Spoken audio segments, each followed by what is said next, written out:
இந்த ரூம் தான் நம்ம லாஃப்டாக யூஸ் பண்ணிகிட்ருக்கோம். ஃபஸ்ட்டு நான் உங்ககிட்ட சொல்ல வேண்டியது என்னென்னா, நம்ம எதுக்காக இந்த மாதிரி ரூம் வந்து புறாக்கு ரெடி பண்ணணுன்னு சொல்லிடுறேன். பூனை தொல்லை நம்ம வீட்டில் ரொம்ப அதிகமாக இருந்தது. ஃபஸ்ட்டு நான் வந்து பூனை மட்டும்தான் கூண்டு மேலே கரெக்டாக இந்த கூண்டுக்கு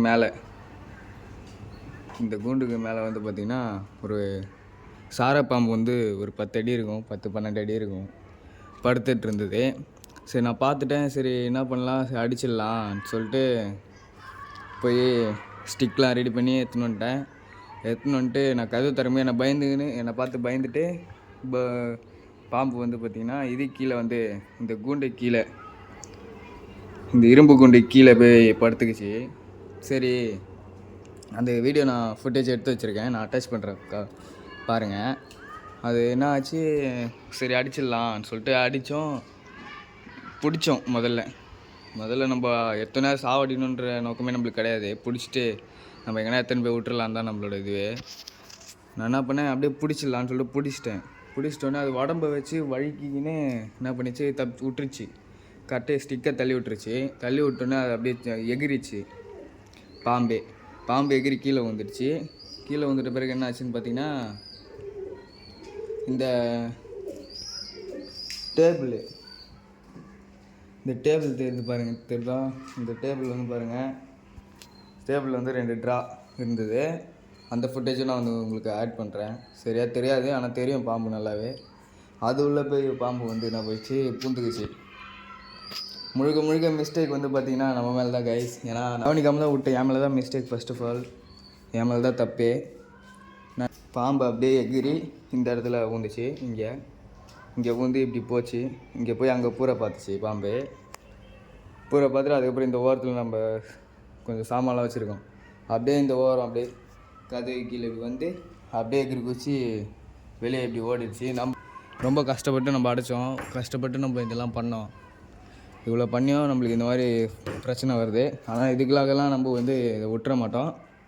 சொல்யூஷன் நம்ம க்ரியேட் பண்ண வேண்டியதாக இருக்குது. மறுநாள் காலைல நான் வந்து பார்த்தேன், அந்த நம்ம இன்ஸ்டாகிராம்லேயும் சரி யூடியூப்லேயும் சரி நம்ம இந்த மாதிரி இறந்த ஃபோட்டோ இதெல்லாம் போடக்கூடாது. ஃபோட்டோ வீடியோஸ் இந்த மாதிரி போடக்கூடாது. இந்த கேஜில் தான் நம்மளோட 10 ஹவர் பேர் இருந்தது. 10 ஹவர் பேரில் மேலு. ஃபீமேலுக்கு வந்து பார்த்திங்கன்னா சுக்கா வந்துச்சு. அது உங்களுக்கு எல்லாருக்கும் தெரியும். அது இன்னி வரைக்கும் ட்ரீட்மெண்ட் போயிட்டுருக்கு. அது கொஞ்சம் கொஞ்சமாக ரிசல்ட் காட்டிகிட்ருக்கு.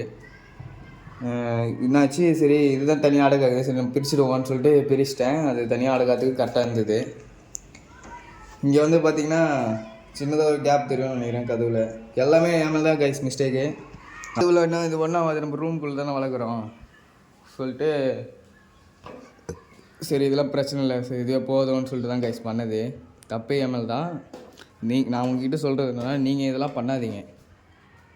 நீங்கள் பண்ணுறதை பண்ணுறீங்க. பர்ஃபெக்டாக பண்ண தேவை. நம்ம காலை வச்சிடலாம்னு கிடையாது. நம்ம இதில் பர்ஃபெக்டாக பண்ணணுமோ அதெல்லாம் பர்ஃபெக்டாக பண்ணி தான் ஆகணும். நான் இப்போது வந்து பார்த்திங்கன்னா 9 வருஷமாக நான் புறா வளர்க்குறேன். புறாவில் வந்து பார்த்திங்கன்னா இது வரைக்கும் நான் ஒரு 50 புறாக்கு மேலே பூனைக்கே பறி கொடுத்துருப்பேன். நான் அப்போ தான் வாங்குவேன். ரேட்டுக்கிட்டலாம் நம்ம பார்த்து எடுக்கிறதில்ல கைஸ். புறா தரமாக இருக்கா, அதுதான் எனக்கு முக்கியம். ரேட்டு முக்கியமே கிடையாது. நான் ரேட்லாம் வந்து பார்கெனிங் பண்ண மாட்டேன். அப்படியே நான் எடுத்துருவேன். வாங்கிட்டு வந்து விட்டுட்டு ஒரு 2 நாள் கழிச்சு திறந்து விடுவேன். பூனை பிடிச்சிடும். நான் எவ்வளோ இது பண்ணி பார்த்தேன், அது என்ன பண்ணலாம் ஏது பண்ணலான்னு. பூனை சாவடிக்கவும் கூடாது. நான் என்ன பண்ணேன், சரி இந்த மாதிரி ரூம் தான் இருக்கே, வேஸ்ட்டாக இருக்கேன்னு சொல்லிட்டு நம்ம இது பண்ணலான்னு சொல்லிட்டு பண்ணும்போது இப்போ பாம்பு. அதுக்கப்புறம் நான் என்ன பண்ணேன், வந்து பார்க்கும்போது இந்த மேல் என்ன பண்ணுச்சு, இது வந்து இப்படி மூடி இருந்தது.